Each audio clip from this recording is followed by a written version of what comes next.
Greetings, greetings, greetings, my beautiful people. This is Holly. I am Queenship, coming to you with an episode, the very first episode of the second season of Queenship Quarters podcast. Thank you for tuning in.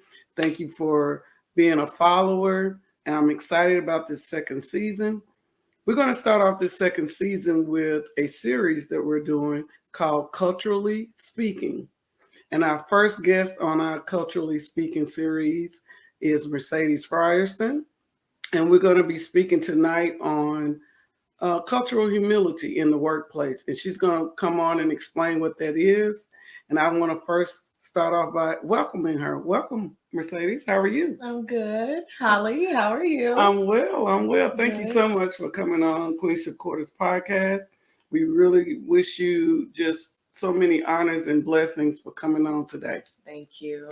So we're going to get right into it. We're going to have this discussion. As you know, in Queenship Quarters, it's not the physical space that you're in. It is every part, every piece that you tap in as the queen that you are, mind, body, and soul. So again, Culturally Speaking series tonight is going to be on cultural humility. So Mercedes, Yeah. let's just start off with the definition, or what is cultural humility? So I'll start off by saying I'm not an expert.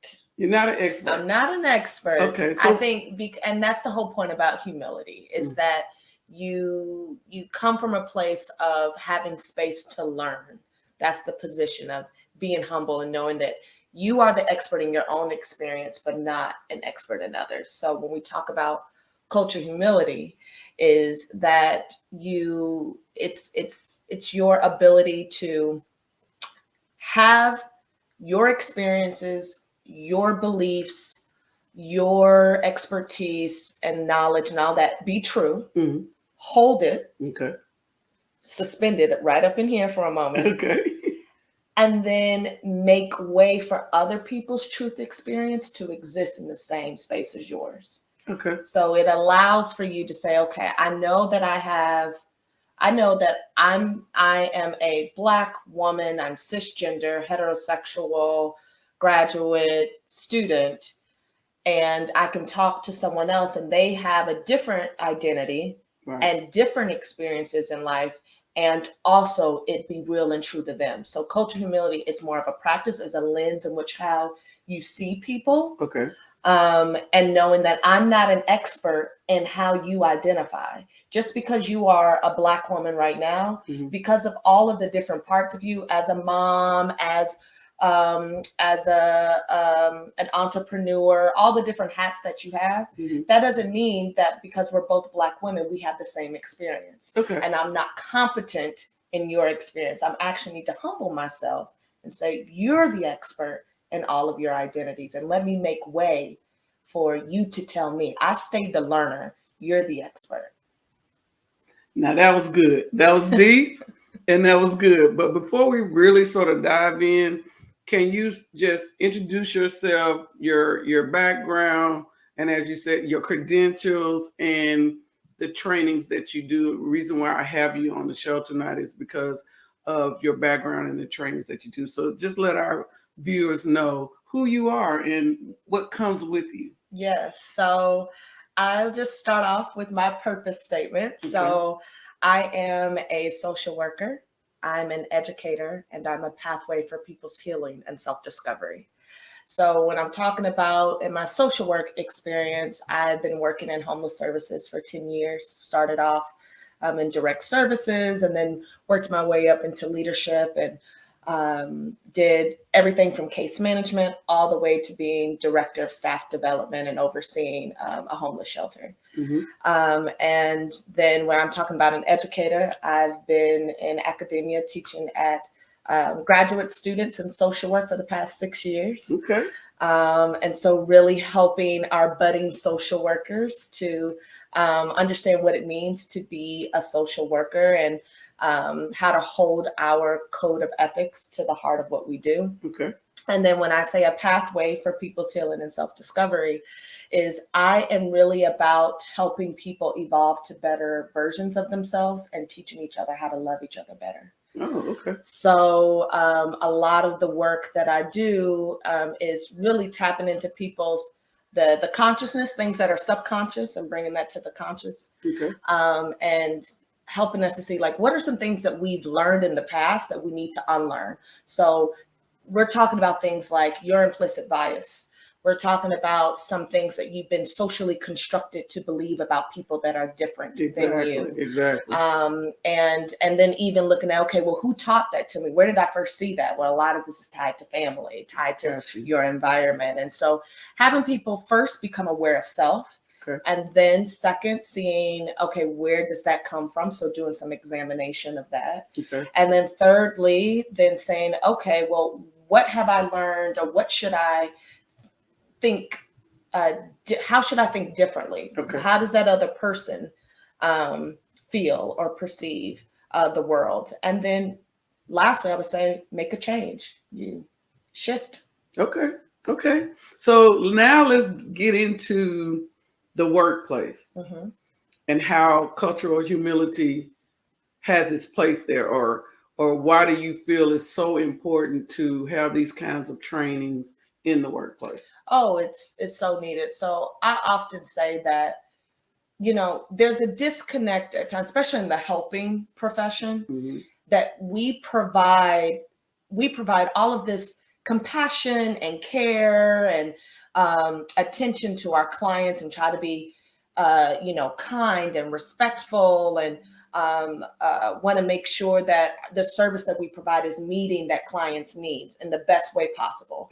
But there's a disconnect when we get along our peers, right? We can be rude with one another. We can be disrespectful. We can have a lot of opinions and judgments. And it's almost as if we don't provide the same kind of care, to the same type of care that we provide to our clients. We feel like to your coworkers, we're exempt. And so if I go to a training that's talking about, understanding trauma and how trauma impacts the brain, and it impacts the way we feel and how we behave in the world, and I'm taking that training so that it helps me to serve clients better, why would I think that type of information and training would not be applicable to my colleagues, the people I work alongside with, right? Yes. So at times you can be in the workplace where supervisors are great with clients, but then are very demeaning towards their staff. Right. They have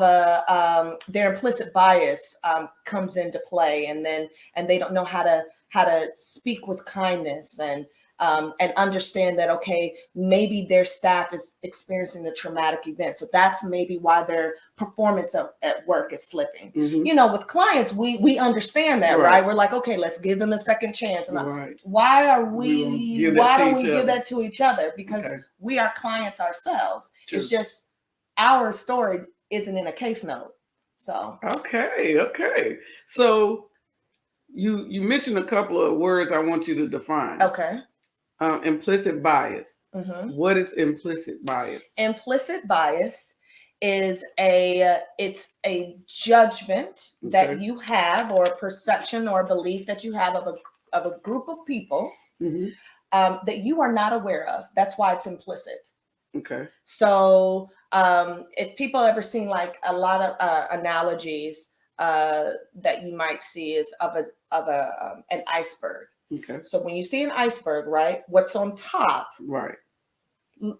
looks totally different what's underneath, right, in the water. So what's on top is what's explicit. That's what you're aware of. That's what you know. What's implicit is what you can't see, like that iceberg. So those are things like your values, your beliefs, age, even sexual orientation, religion, right? So as we're walking through, and because of those different types of biases, or types of, I should say, like we call them in social work, social constructs. You have a belief about that. So I'll use myself as an example. I have a belief about, if I see a white presenting, because sometimes they may not be white, but they present as white, a white woman. My belief about white women is, for me, in my experience, be nervous. They could harm you. And if I have that belief, right, because that's tied to maybe history with family or generational history with when it comes to, you know, our people being enslaved and Jim Crow and all of that, right?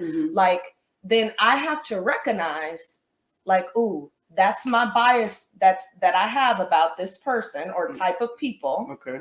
So I need to make sure that I'm aware of that, examine where does that come from, and then make sure I'm intentional about looking at that person differently.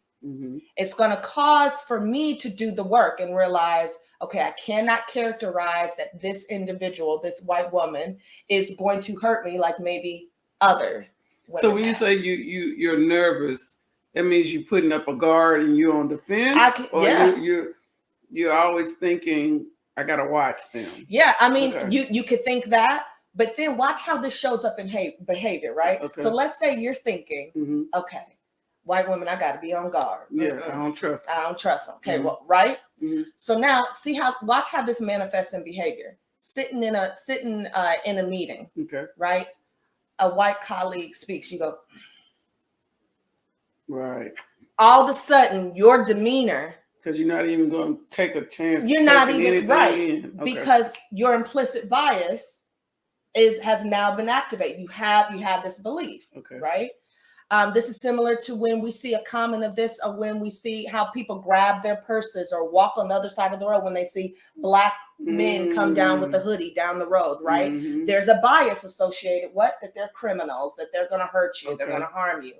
So in that moment, you have to catch yourself of, I mean, because it's going to happen, of examine, okay, I'm having a reaction, I'm having a belief about this individual. Right. Let me examine where that comes from. And then I'm actually going to respond differently. I'm not going to grab my purse. And that takes practice. That doesn't mean it doesn't go away. It doesn't mean that all of a sudden you're a changed person and you're never going to have a bias or anything like that. Having the bias is not the issue. Okay. Everybody has biases. So that's the first thing I'll tell everybody. So everybody has bias. When you hear people say things like, oh, I'm not biased, whatever, you're lying to yourself. Okay. Everyone is biased. Okay. The challenge and the problem comes is how you respond out of your biases. So going back to the example. Okay. If I can see myself that I have a perception of that when I see a black male walking down the street, I think harm, criminal, he's going to hurt me. My behavior, if I do, that's what's problematic. The Karens. Exactly. The Karens calling people, right? That's because they're biased. Right.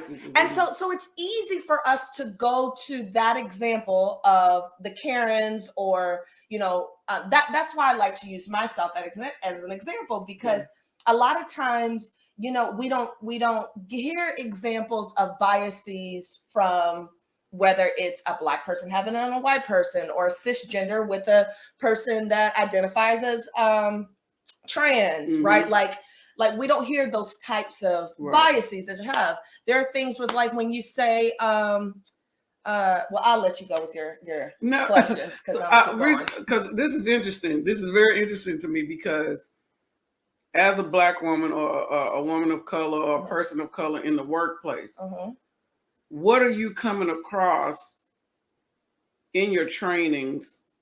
How easy for the awareness for Caucasians to be aware of the biases that they might have, and how that plays a part in the workplace to people of color? Well, it's a challenge. White people are typically challenged with it because of, you know, if you all ever, I recommend you reading Robin DiAngelo. She wrote a book called White Fragility. Okay. So white fragility is just about that whenever race comes up, white people have a response, a negative response generally, whether it's they get on a defense, or they start to weaponize their tears, meaning like they start to cry and all of a sudden say, oh, I feel attacked, and oh, I didn't mean to do it, you know, right? And so that's a common response. And I think why that happens is because white folks haven't had to think about what it means to be white. Black people and people of color, we have to think daily what it means to be the skin that we're in. Right. For white people, they think about what it means to exist, what it means to be human. Right. What it means to be human to them is to be white. But they don't have that perception of, oh, to be human means white. For us who constantly have to think about the color of our skin, right. we have to think, well, to be human also means to be white. You don't have to think about your whiteness. You just are. That's why white people can easily say, like, oh, I just love everyone. I don't see color. Or we all bleed red, which is also very offensive. Like these are types of things that you need to avoid saying, because it diminishes other people's lived experiences. Because if you say, well, we all are created equal, and then I were to say to you, well, I challenge you and say, and what if that weren't true? And for someone else, they're probably like, it's hard for them to be like, well, what do you mean by that? Right. So back to your question about in the workplace, it can become a challenge, because how I've experienced white people, I think is very true, is that, again, they just wake up and exist. Mm-hmm. Now, it's not to discount that they don't have troubles. Right. That's not what we're talking about. So again, if a white person goes to that, well, but I'm a mother, and so I've had troubles as a single mom. Where that's someone getting into their fragility about talking about it. So you saying they're bringing that up to diminish the fact that race matters. Race matters. That's a key point. Okay. Race does matter. Okay. And so in the workplace, if you know, I've experienced a lot of where white folks take up a lot of space in meetings. What I mean by that is like talking a lot, or answering questions before someone else can answer it, or taking someone else's idea and saying that it's their own, or not giving credit when, you know, like these things happen. And I think that, you know, the challenge becomes that when that gets pointed out, there's, oh my gosh, that means I'm racist. Like I think like that's the place where people go to. And it's not a way of being. So Ibram Kendi, he wrote How to Be Anti-Racist. Okay. And so that could be a whole different sector about how to be anti-racist. But I bring that up too to say, like, I just feel that it's a fear that, oh my goodness, if you point out any kind of moment where I haven't been perfect, which that's a white supremacy culture type of mentality, perfectionism, right? Then somehow I'm a bad human being, I'm racist. And now they shut down. We can't have the conversation when I can say, no, what you just did was racist. And that's okay. You need to know that. Because as soon as that comes out, it's like, oh my God. Right.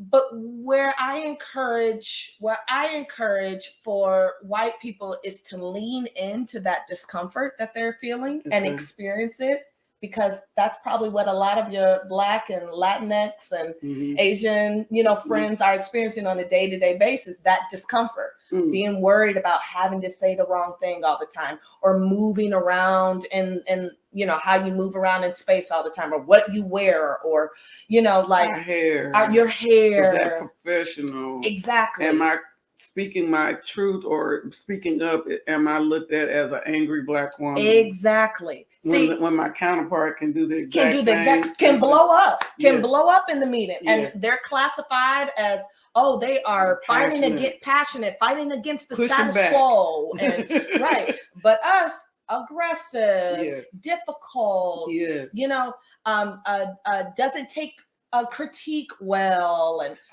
constructive criticism, you know. So I think that if white people would respond, and I'm using generalizations, so I do acknowledge that.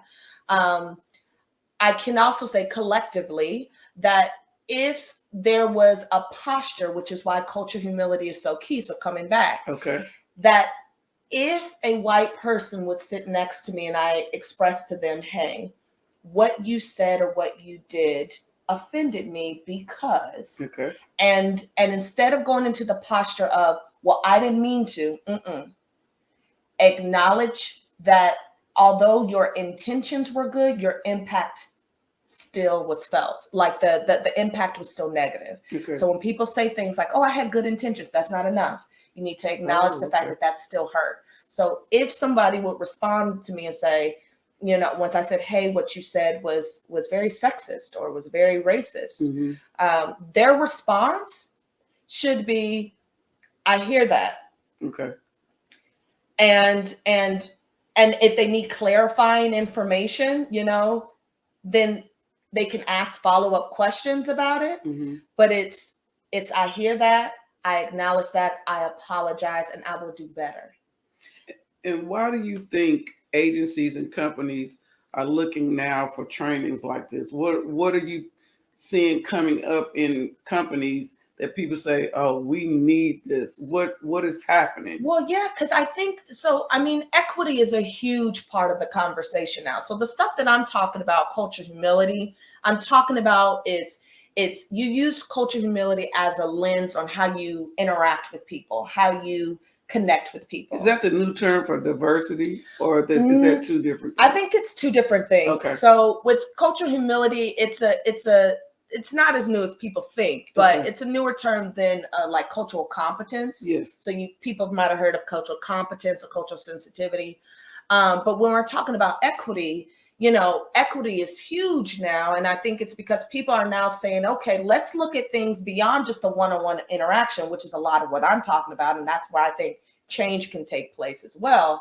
People are saying, okay, let's look at things on a bigger scale, on a macro scale. Let's look at these systems, these institutions, these policies, these procedures, right? That's equity. And that, right, because equity is looking at what it takes in groups of people or even individuals or communities' needs and sees how do we increase access and opportunities. Okay. So many people have seen this graph of equity and equality, like the difference. So there's an image where there's three individuals standing on a box. There's a fence. Right. And they're trying to watch the baseball game, right? So in the equity image, all three individuals have the same number of boxes.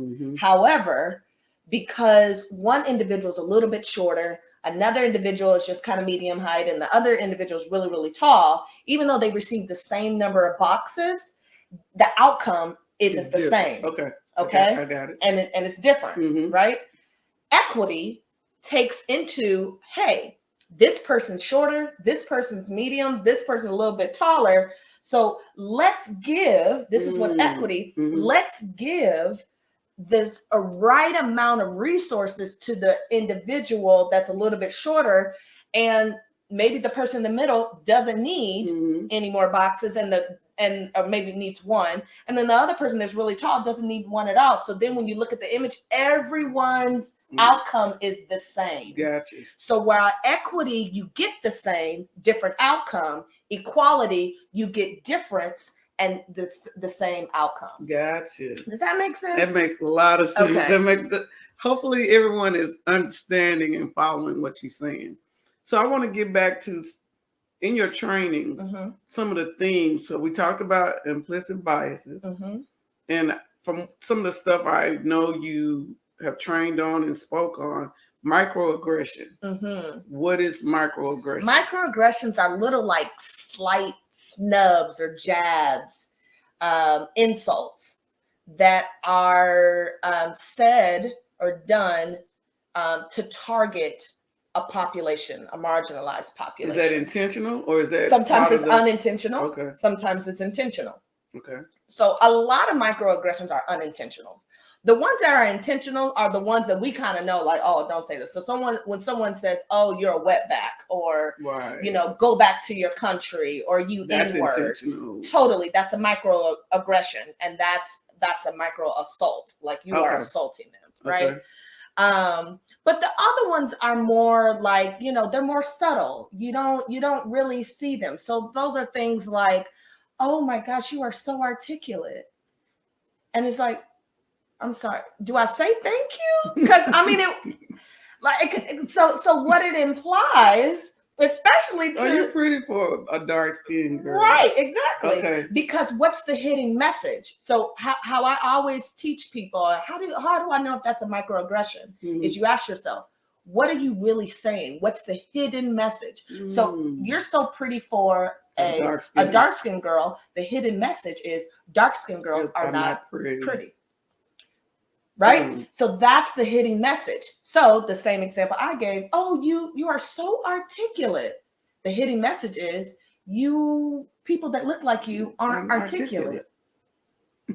That's right. So these are the things, or for an example, when we say, and I'll take it outside of race, when we say things like, oh, that's so gay.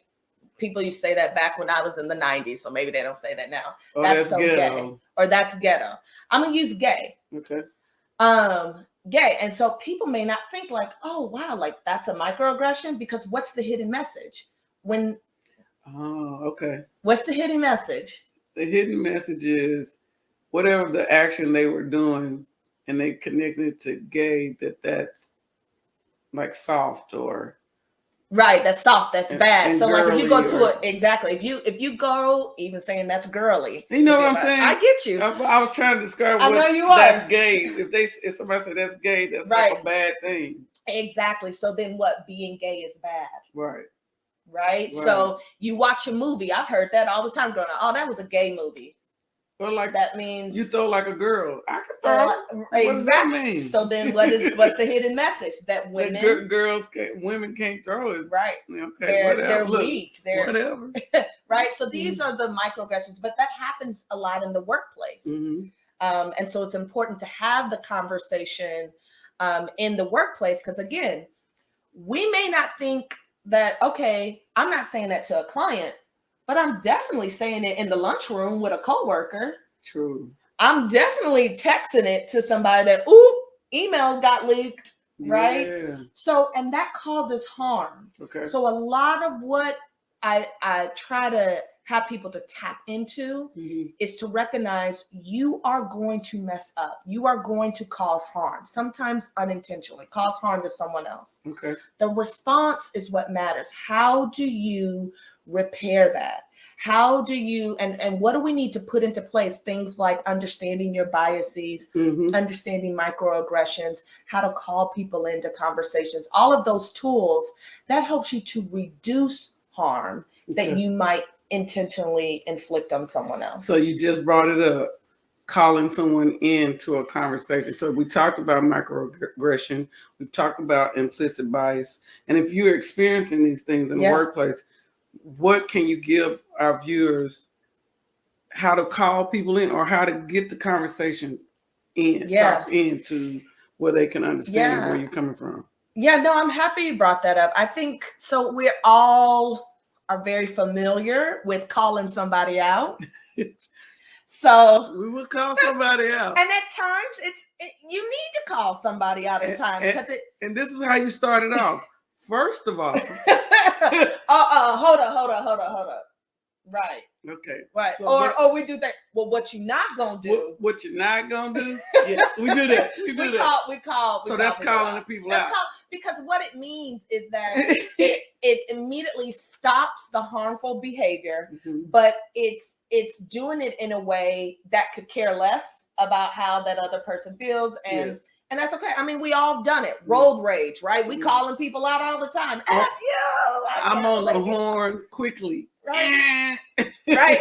But when we're talking about cultural sensitive topics like this, it's important to call people in. And what calling people in is really just a more compassionate way of letting people know, hey, what you did needs to stop. Okay, I'm going to pause you right there. That's easier said than done. It is. Especially if you do have a history of harm or a history of trauma, which I guess that goes back to the implicit biases. Because now I would think most people feel like I got to come and be the bigger person and say, can I just say that? See, why do you have to do it in that voice?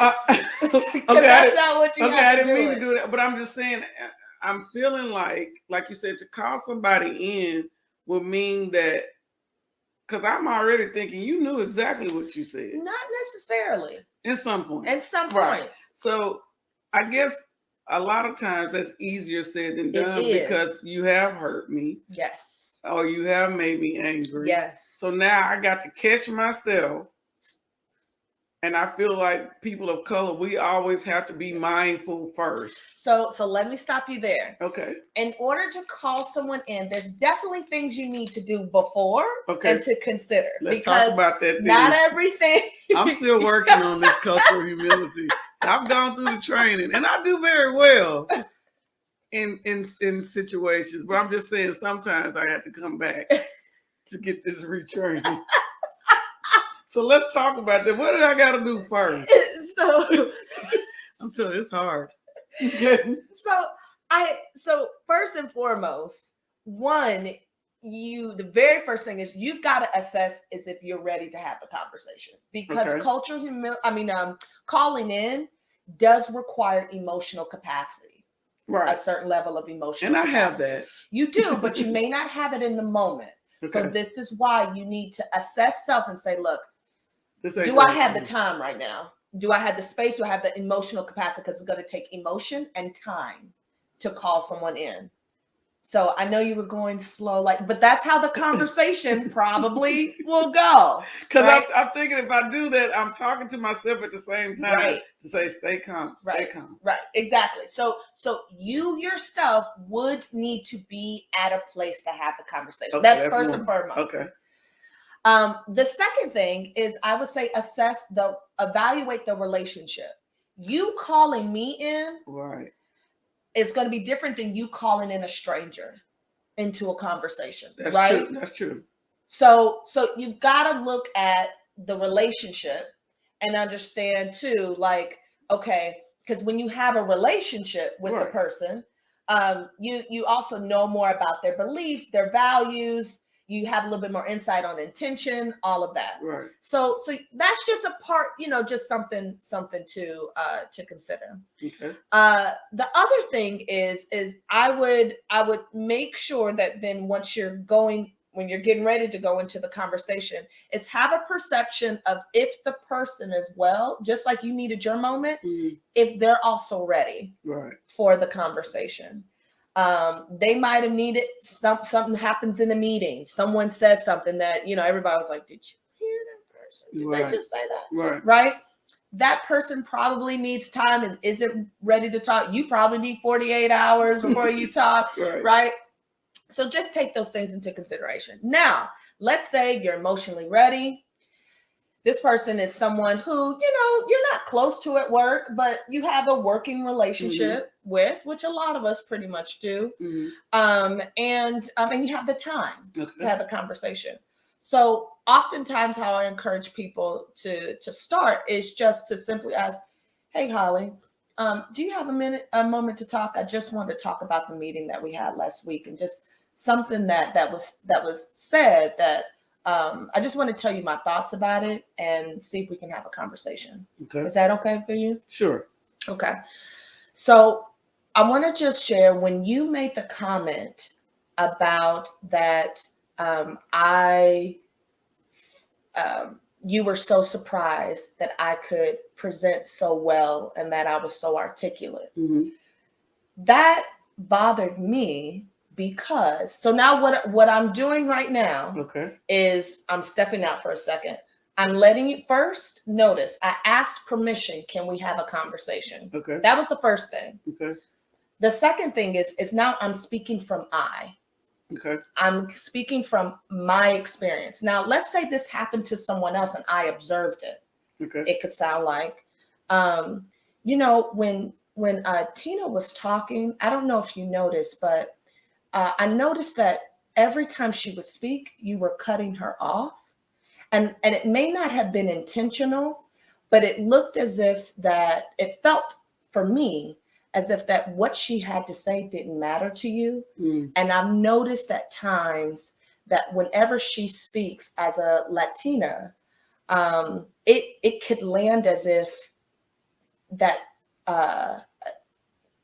like her race is, and now I'm just making up stuff off the top of the dome, could be a factor in that, because I've seen patterns. People are seeing patterns of that. Now, again, that may not have been your intention, but I just want to share this with you because I know that we've been taking these trainings and having these conversations, and I know that you've expressed, like, if things like this come up, you would want someone to talk to you about it. Okay. I'm going to pause for a second. So in that moment, I'm saying what the behavior was, which was a horrible example in that moment, but what the behavior was that I recognized, I also tied into how it landed for me. Okay. Right? And then I kept using the word, it may have been unintentional. Okay. People get less on the defense. Their walls come down when you give space for people to make mistakes and understand that that may not have been intentional. Okay. But I need for you to know that this is how it landed for me.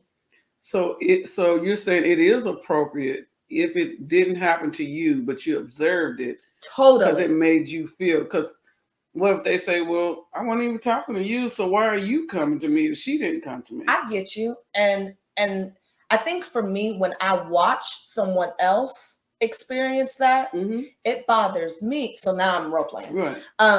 It bothers me because I have experienced that before when I was in a similar situation. Okay.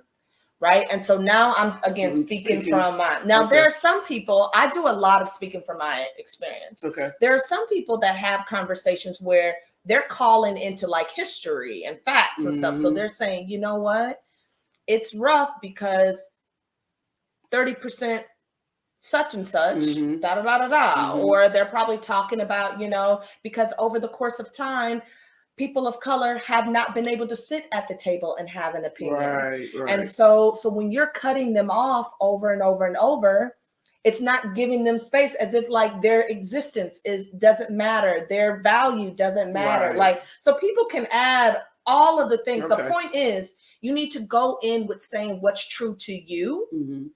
Share that from a place of compassion. You see, I'm not saying you did this and how dare you and you should have. I'm not doing that. Okay. I'm not coming at it. I'm actually, my energy, because I slept on it 2 days ago. Right. So my energy is calm. It's receiving.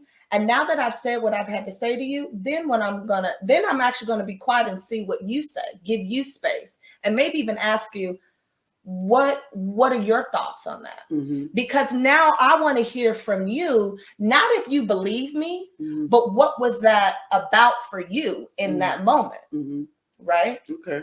So see, it's taking time. It's calling someone in versus, So what I'm getting from everything you're saying is calling in is easier when it is a closer relationship, because we can have that kind of conversation. If it's somebody that you only see in staff meetings and you notice this behavior every time you're going to staff meeting, it's harder. It can be hard. Because it might be a power difference. Dynamic, yeah. Where you're a line staff and they're management, or it might be a racial thing. So do you suggest, even though you might not know them and you only see them in staff meetings and you notice this, is that still okay? Or should we as individuals just sort of chalk it up and do our own sort of... Who was it? Was it Martin Luther King that said, or something like, to stay silent is to be complicit? Come on now. So I don't agree with just because if you see something, you need to say something. Just like in bullying, what they say, the innocent, a bystander. Yeah, the bystander. Right. So not saying anything is to stand for it. Right. And so of course, too, like everybody does in the workplace. Oh, that was the other thing you have to consider. Like, you have to assess your risk before saying something, and that's something that gets missed out. So when I said, think about your time, your capacity, the relationship, but then also assess risk, because I can also understand if, especially if it's like an employee trying to talk to a supervisor, the risks are huge. You're worried about retaliation, if you're going to lose your job, if this is going to show up in your performance review. To hold on to that. That's a key thing. Assess your risk. Assess it. Assess it. You have to. You have to. You can't lose your job. You can. Well, and sometimes, and so I was in a situation where I assessed my risk. Okay. And I had a conversation with someone in higher leadership and authority. Okay. And so again, that's for the individual to make. Right. I just say calling someone in comes from a place of that it's out of compassion, and it's really out of the belief that if I share this, this person can be informed and make a change. And I think, like you said at the beginning, this is not like an overnight thing. No. You have to have the training. How long are your trainings? Are they like day trainings, or can a company bring you in for several weeks, or a follow-up, like you do one set of trainings and then is it a follow-up later to see how the progression has happened or if a progression has happened? Yeah, I think so. I mean, I do several things. So retreats and trainings, and also education and workshops. So for me, training is about teaching people a skill. Okay. Right? So that they can do a task. Education is the learning and the unlearning of either background, context, history, etc. And workshops is really you working through it. You are practicing, you're trying to put into application what you learned. And so your workshops, you give them hands-on things, or and even in the trainings too, I just strongly feel that if you don't do a combo of lecture and practice, like practice has to be there. Yeah. That's 75, just about 75% of us retaining information comes from us practicing. Right. So we've got to practice. Right.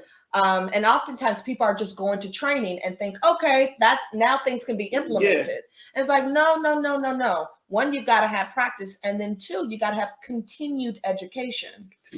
So have moments or have opportunities for staff to come back and maybe, like you said, a month later and be able to bring in scenarios, be able to practice the skill with role plays, to be able to ask questions and do activities. My workshops are very experiential, meaning that you have an experience. Yes. And through the experience, it is definitely an experience. You get to a place of, it's this awareness. And that's what you want. You want people to go out thinking. Oh yeah. Okay. Like I can admit, I know my niche. My niche is getting people to a place of increased awareness. Okay. I'm planting the seed. There's going to be other trainings and stuff that does more transformation and you see them bloom and they change. Mine is just, I call this phase called getting to the Getting to the When you like getting to the like when you hear people say something, you're like, I hadn't thought about that, right? Or I hadn't heard it that way. I like that. Getting to the Wow. And so that's the seed that, and my workshops and experiences, I think, help people get to the Well, I want to get to one other type of breakdown definition: power and privilege. Okay. How does that play in cultural humility, and what's that definition, and what does that look like in the workplace? So power in layman's terms, just authority over something. And there has to be someone, an entity or someone that is submissive or has a lack of authority. Privilege is just extra perks, resources, access.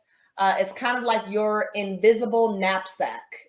Peggy McIntosh talks about this. It's like it's your invisible knapsack that nobody else can see, but somehow you got all the credit cards to pay for everything. You got the passports to get into everywhere. You got all the people's names and the Rolodex to get you in, to get you connected. That's privilege, right? In that kind of analogy of a knapsack. how does that play a part? Because this is a cultural speaking series. How does privilege play a part in the workplace when it comes to people of color versus non-people of color? Well, that's interesting. How does that?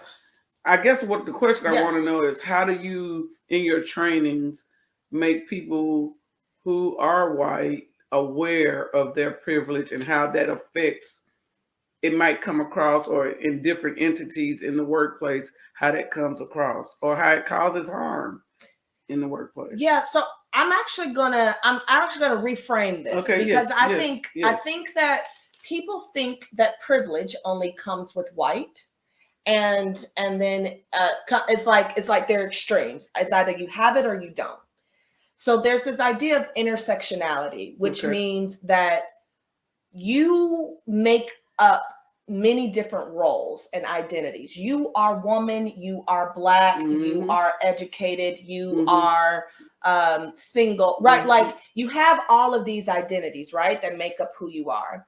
And at any point in time, you can experience both disprivilege and privilege depending on your identities. That's happening. As management, I have privilege over line. Come on. And then as Black, you might have some disprivilege. Yes. Exactly, right? Okay. So I say that, I only bring that up to say that in the context of workplace, you have to understand that there are moments that you can experience both privilege and disprivileges all at the same time. I like that point. Okay. Because of just who you are. You are not just one identity. Right. Okay. So in the workplace, how we go about, learning about this is, again, having people first identify what are your different identities. So I take a moment. Look, and she brought me to the what are your different identities? And then here in the US, what are the privileges associated with that group? Because again, these are social constructs, right? So meaning it was created here in the US, and we've been socialized to believe that, okay, there is race, there is this, right? So for me, as a woman, based off of being a woman in the US, I have some disprivileges compared to the other group, which is male, right? Yes. However, I also, as a female, as a cisgender, means same gender, identify as someone that how I identify and how I was born into this world is the same. That's what cisgenders means, right? So being cisgender, I have some privilege versus transgender, right? And how they operate in the world.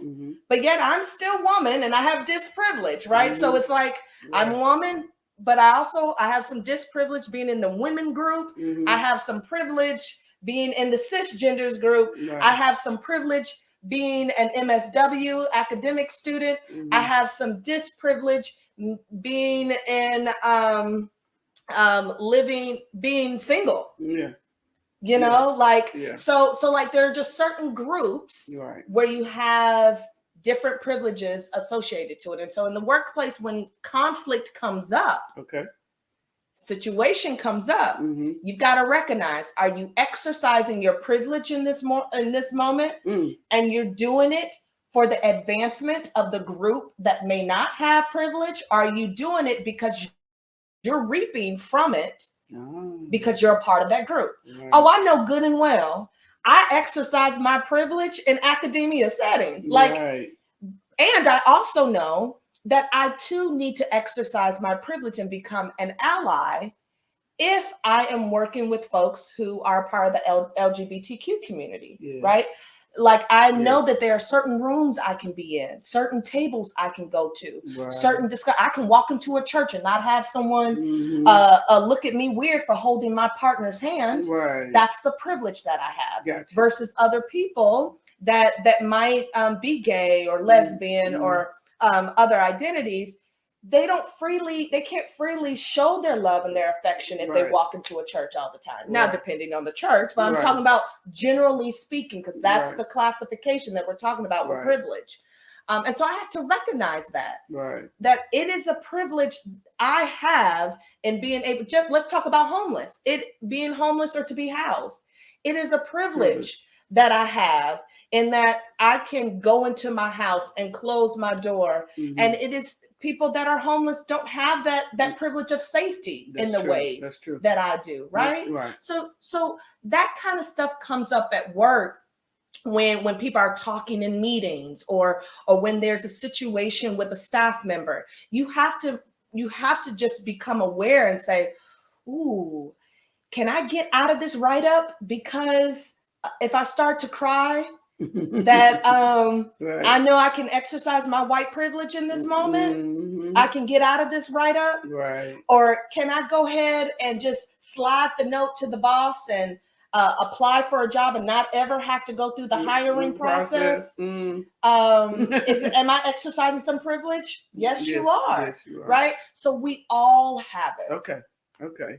Well, one last question about the agencies or the companies. Mm-hmm. Do you feel that the overall culture of the agency has to be in a space of willing to have this shift, to even have you come in to do these kind of trainings? They at least have to be curious. Okay. So I think I have done workshops, trainings, I like to call them educational experiences. Okay. And what has come out of it is the recognition we're not ready. Oh. So it's okay if you're curious, because me coming in and you don't see that there's a problem. It's just kind of like, I don't know if you know, like the cycle of behavior change. Mm-hmm. So there's pre-contemplative and contemplative. Okay. Pre-contemplative is just like, I don't think there's a problem. I don't see that there's a problem at all. Contemplative is, I recognize there's a problem. Right? Mm-hmm, right. I recognize there's a problem, right? But I'm not ready to change yet. You can invite me in on the, right. I recognize, like, even, and that can sound like, yeah, I've always wanted to know more of this diversity stuff, right? Right. Now, at least you recognize, I guess we do need more of a diverse staff. Right. That is the doorway to change, because then there's other steps for that, but we can go through that at another segment. Right. And so, so people can invite me in. I mean, I'm open to any part, but I would say that if you're in pre-contemplation stage where you don't see that there's a problem, you're not even going to think to invite me anyway. So the reason why I asked that question, because it might be that this particular manager or department, they're interested in it, but the overall agency culture is not ready. They might bring you in and you come in and it's very impactful for that department or that manager, but the higher ups are not ready. And that can be the case. To change the culture of the agency. Well, I would commend that manager, because they must have had some power and influence to, even if you're saying that there's a manager, they were able to invite me in and their leadership was like, no, we don't think of it like that. I think I'm saying they might invite you in because everybody wants to know about diversity, because all these companies have to have diversity is different. It's totally different. But so this manager gets you in under that whole pretense of diversity, and then you come in, and then the executive or the higher ups see, that ain't what I thought it was going to be. Yeah. Well, I think, like I said, I have been in situations where maybe they've been in pre-contemplative stage, and a couple of them were like, I don't see the problem. I don't see it at all. Others of them came in like, oh gosh, I don't know why we have to do this. Right. And then all of a sudden they're like, right. But it has you to look at self first. And I think that that's the whole thing, which for me, it's why I don't do as much education and focus on equity. I mean, I talk about it equity to me is very macro and it's huge and it's needed. I'm just saying I know my niche, and really trying to get to the micro, the individual. And because I see that individuals are the one that signs the policy. They make the law. They're the ones that's making up the community. Yes. So before we end, tell us again the definition of cultural humility and why you feel it's so important as a person who does the trainings for agencies and companies or individuals to really think about getting this training. What is it overall again? Cultural humility is your capacity to hold your beliefs, experiences, your identities, all the things that are true to you, hold it, suspend it for a moment, and make space for someone else's experience that might be different than you to still exist with yours. So that's what cultural humility is. Make space for someone else, the ability to make space for someone else's experience. Wow. And I would say that, it's important because you and I, we are clients. Yes. It's just our business isn't in a system. Right. It's not on a case note. And eventually, most of us wake up wanting to be better, wanting to love each other. So cultural humility allows you to create the capacity to love each other better. I love it. I love it. I love it. And again, I could talk to her about a lot of the different extensions and the different avenues that sort of branch off of that. But I thank you for coming on Queenship Quarters podcast. That's great. And you are doing phenomenal thing. Your energy is contagious. I try to do my thing. But again, I just want to thank all of you for tuning in. Please, please, please pass the word. Tell people about Queenship Quarters podcast. Just spread the word, because Queenship Quarters, what the purpose of that is helping women of color sort of go through a spiritual journey of healing and create legacy for self, for family, and community. And as I always say, queenship is the air, the energy, and the vibrations of a queen. It is not just a trend. It is your divine essence. Peace, love, and light. And I'll see you again on the next time. Peace. Peace.